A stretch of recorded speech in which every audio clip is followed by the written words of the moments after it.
My name is Nyat Habtit, and I studied chemical engineering at the University of Toronto. Growing up, I was really interested in chemistry, math, and science as a whole. So I really wanted to go into something more technical like engineering. And I also had a keen interest in like social impact and how infrastructure and technology can form your environment and really have an impact on our communities. So I wanted to go into engineering, and the way I picked chemical engineering was that I knew it had a sector in environmental engineering, which is what I'm doing right now. I really wanted to have some sort of impact on my environment locally as well as within the industry. So that's what led me to taking chemical engineering with a focus on sustainable energy and engineering business. The great thing about engineering is that once you're finished your undergraduate degree, you don't necessarily have to do post-secondary. Some engineers choose to pursue their master's in engineering, which is great, and some engineers choose to go through with their professional designation to become a professional engineer, which basically means you do your 4 years of undergrad, you graduate, you apply to become a professional engineer, you take an ethics exam, and then once you pass that, you become a professional engineer. So you don't necessarily have to go to grad school, although it is encouraged by many industry professionals. But me personally, right now I'm working as an environmental engineering associate. I'm working in the pharmaceutical industry, but a lot of engineers work in pharmaceutical industries, the health sector, business and finance, banking, manufacturing, construction, petrochemicals, mining, pulp and paper. So the list goes on and on. There's no really limit to where an engineer can work. A lot of engineers, in fact, move forward to go on to law school, medical school, and other postgraduate degrees outside of engineering, so that's definitely an option too. I'm still pretty young in my career, so I'm figuring it out as I go. But for now, I'm working in the pharmaceutical industry with a hope to break through into other manufacturing industries. Some of the advice that I would give someone who's applying into an engineering program would be learn how to manage your time very well. It's a very strenuous program. Some years I had class between like 35 and 40 hours. So you really need to know how to manage your time well and form a close group of friends that can help you through your program. I would also learn really good study habits. It's easy to get caught up once you're in the program. So you need to really break down your study habits, manage your time wisely, and create like a good study group with friends. So that's my advice. That's what I would recommend. Mental health, it's really good to balance your time with, let's say, physical exercise, going for walks, and things like that. So that's how I manage my mental health while at U of T. But overall, it was a great experience, and I would really recommend and push our youth to going and pursuing engineering or other STEM careers. It's a really great program, and I have no regrets. Thanks, guys. Hello, my name is Camila, and I am in my second year at U of T for health studies. The reason I chose this program is because I've always been interested in the medical field, but wasn't completely sure what I wanted to do. When I learned about my program, I saw that there were many directions that this degree could take you, and that gave me a lot more comfort. With this degree, I plan to become a cardiac technologist, just because like I've always been interested in the study of the heart and brain, but I just chose to focus on the heart. What was a big obstacle for me with my program was a lot of like self-advocating for myself, I guess, and like speaking up and maybe coming out of my bubble. One thing that like you'll learn in university is like when you want something, you need to go and get it, because no one's really gonna like be there and like assist you like in high school.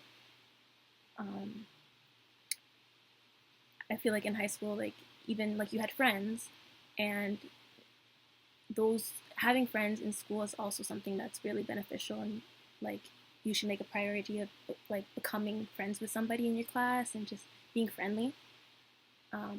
I'm more of somebody that like kind of stays to myself and doesn't really do that, so I had to like push myself and learn that like, okay, no, like if you want to succeed, you're going to have to network and kind of like become friends with people. And also, like, I've always been somebody that, like, if I didn't get something, I always, like, didn't really worry about that because I was like, I'll just teach it to myself when I get home. And it's like, yeah, that's always an option because some people can do that. But it saves you so much time just raising your hand and asking the professor, you know?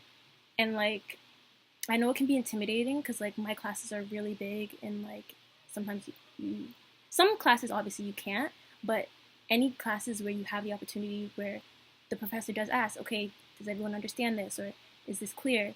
Like, if you don't, it's something that you should say right there and then because it'll save you so much time. And, like, one thing in university is, like, use all of your time efficiently because it can get pretty hectic. And another thing that, like, I also had to learn was kind of like, again, with like coming out of my bubble because I am a really shy person and I kind of like just like I'll speak when spoken to type of thing, which isn't it's counterproductive for you because it could save you so much more time if you just had the assistance of somebody else instead of always trying to do things on your own. And emails were something that I also had to get used to, like sending professional emails. And also, one thing that I also did learn from my first year was it doesn't hurt to try.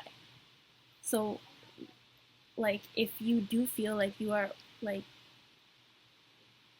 being overloaded with assignments, and that if one assignment being handed in a day later or 3 days later would be beneficial to you, it doesn't hurt to just ask the professor. Because my first year, I handed in everything when it was supposed to, and I would be exhausted.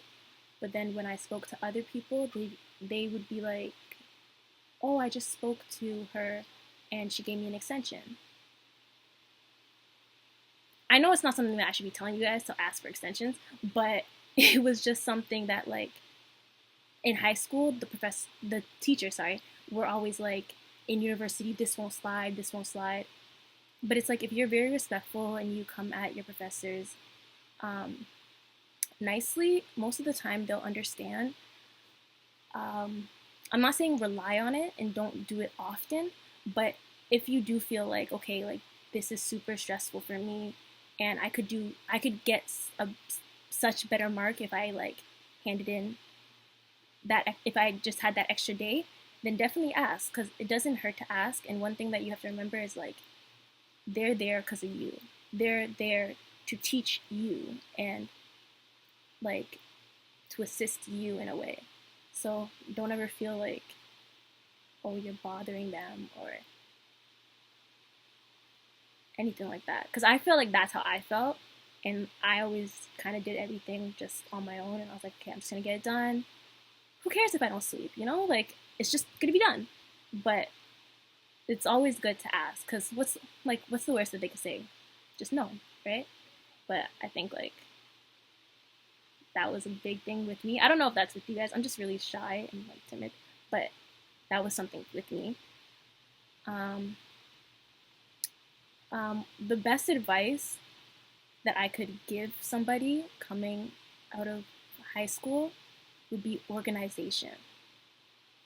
For me, when I was in high school, like, I could remember everything that I had to get done. So I knew my tests, I knew my assignments. Like, I didn't really feel the need to always have everything written down. Like, I just remembered it. But with university, it's completely different.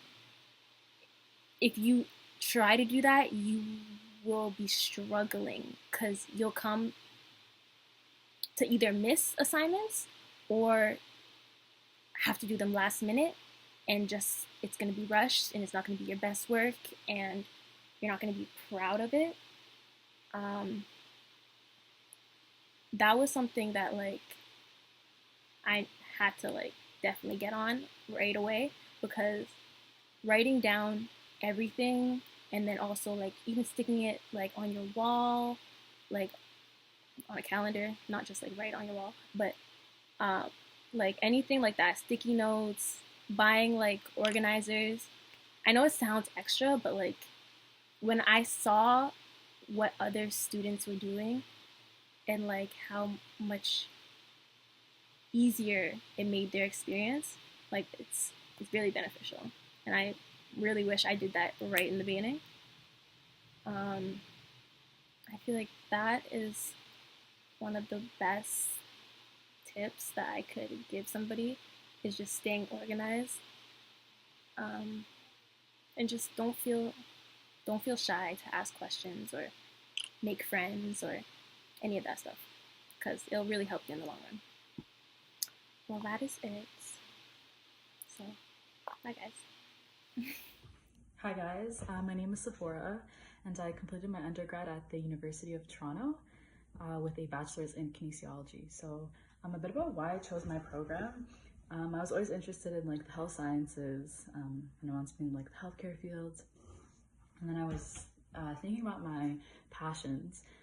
Athletics has always been a part of my life since I was like 4. I started with soccer, and then I wanted to get like my hands on every and any sport since then, and probably for the rest of my life. So when you mix the two, kinesiology is the interdisciplinary study of human movement. So you learn about the complex interactions of the physiological, psychological, biomechanical, and sociological aspect of human movement.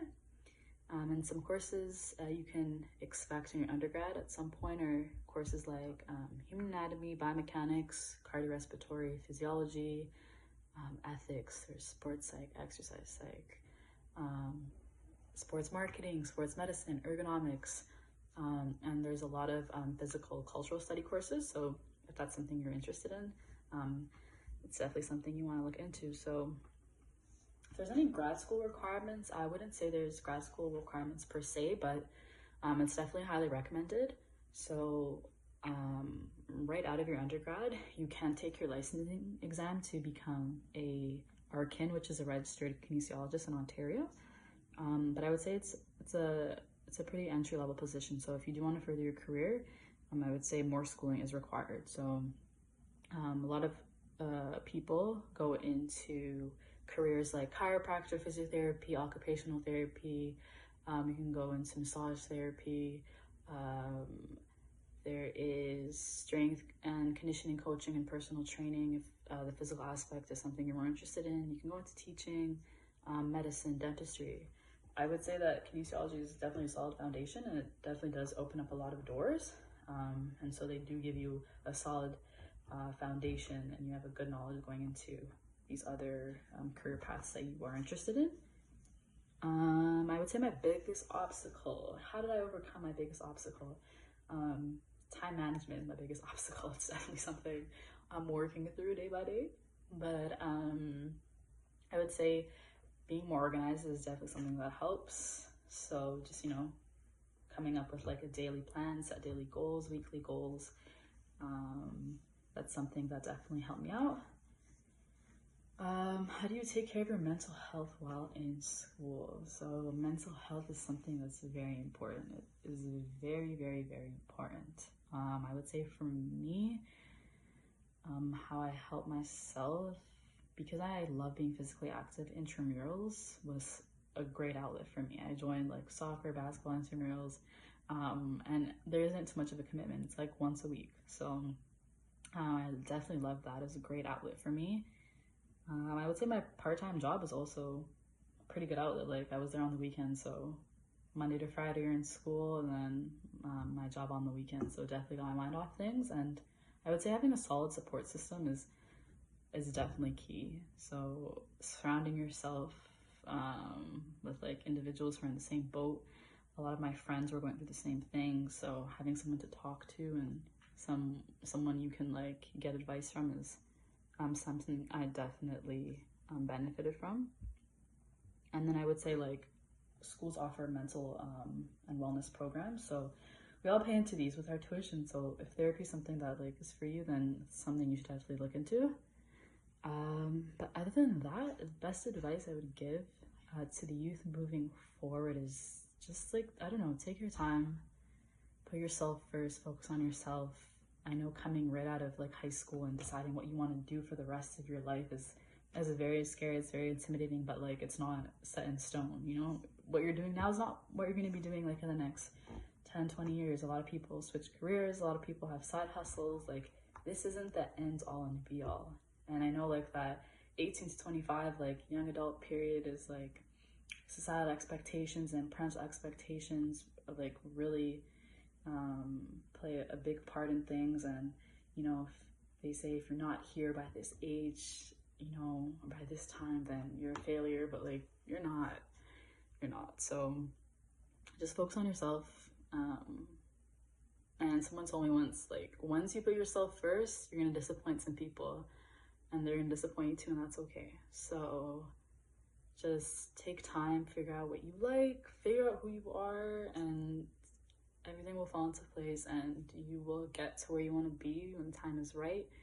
Everyone has their own paths. Some are clear cut from A to B, and you know, XYZ, they know exactly what they want. And some people it's not the same. You know, you take your time, you figure out what you don't like, what you do like, and everything will be okay.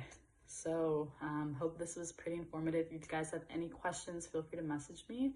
But other than that, I appreciate you guys listening, and take care. Hey everyone, my name is Mical, and I attended the University of Toronto for an honors Bachelor's of Arts and Science, specifically double majoring in environmental ethics, equity, and minoring in political science. So a little bit about the programs. Equity Studies is an interdisciplinary approach to social justice theories and practices in a variety of local and global contexts, and the area of emphasis is disability studies, global food inequity, and social advocacy. And then my other major, environmental ethics, is a program that explores how value judgments and worldviews affect environmental decision making. And then my minor, political science, is a pretty well-known program, but essentially studies the power which is embodied in social and economic relationships in the links between individuals, groups, and the state, and essentially the internal workings of the government. So as for why, or how I even selected these programs, I initially entered the University of Toronto as a commerce student, and quickly found out that while I do have a keen interest in business, I didn't necessarily find myself being able to, being compatible with the business environment at U of T. And then after a series of sort of like trial and error, trying out a couple of courses here and there, but always choosing courses that kind of apply to a bunch of different majors, I settled on these two majors and then ended up just accumulating enough credits to fulfill the minor. And then as far as why I selected these programs, I realized pretty early on into my university career or journey that I was a student who needed to be sort of stimulated in a variety of different areas, and that I didn't have one very specific area of interest. So I chose these programs because they're what are considered interdisciplinary studies, which means that a lot of the makeup of the course is sort of like a summary of a bunch of different sort of areas of interest, or a lot of different faculties.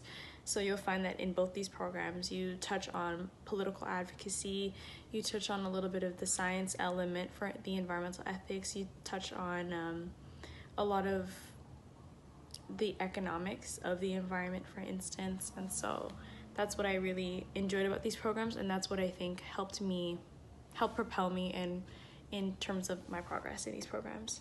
And in terms of what the biggest obstacles was during the program and how I overcame it. So I initially transferred from like a very methodological faculty or area of study, which is like business. It's very cut and dry. There's a very specific element. There's a specific way that you can study in order to be high achieving those programs. And it was a complete switch into like a writing program, which is very much based on your ideas, your ability to think critically, and your ability to articulate yourself extremely well.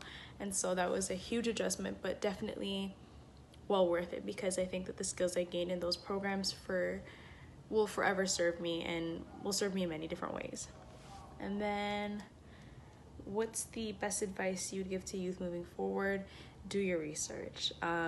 Become basically your own guidance counselor, because you'll even experience this to a degree in high school. Guidance counselors are not looking out for, they might attempt to look out for your best interests, but at the end of the day, nobody knows sort of where your interests lie and where you're willing to push and put a lot of effort in. And also, as much as guidance counselors know, the scope of information that guidance counselors have is still limited, and so it's always up to you, and it'll only benefit you to continuously do your research in terms of what programs are available and what sets of courses apply more broadly to the things. So even if you don't know necessarily what you want to go into, taking certain courses will allow you the time to be able to explore different areas of interest without really sacrificing your time at university. And you just want to be, although it's not a race to the end, you just want to be mindful of sort of your progress and being able to measure that, and being able to imagine a life beyond university and not sort of being stuck at that level. And then I would also say New Nakfa is a great example of a resource that you can access for further information, but there's always a wealth of mentorship programs. There's always a wealth of elders in your community, and even your own personal networks for people who can provide you further insight into all the alternatives, all the opportunities. And that's kind of sort of also why we have this program going on, right? So, and then I would say, how do you take care of your mental health while doing school? Therapy. Yeah, so it's like something that's seldomly discussed, but definitely accessible through school, actually. A lot of people don't know this, but although I'm not very familiar with the sort of setup in other schools, but essentially when you go to university, you have access to a healthcare program, health insurance, and that's definitely something that you can access in order to further benefit you and your mental health. And it's very, very, very much subsidized and very much affordable. So make sure, in the same vein that you do research about the sorts of courses you're taking and what potential opportunities await you, make sure you do the same thing when it comes to all the benefits you're reaping out of school, because these are all services that you end up actually paying for out of your tuition, but people very seldomly access, even though it's like at the touch of their fingertip.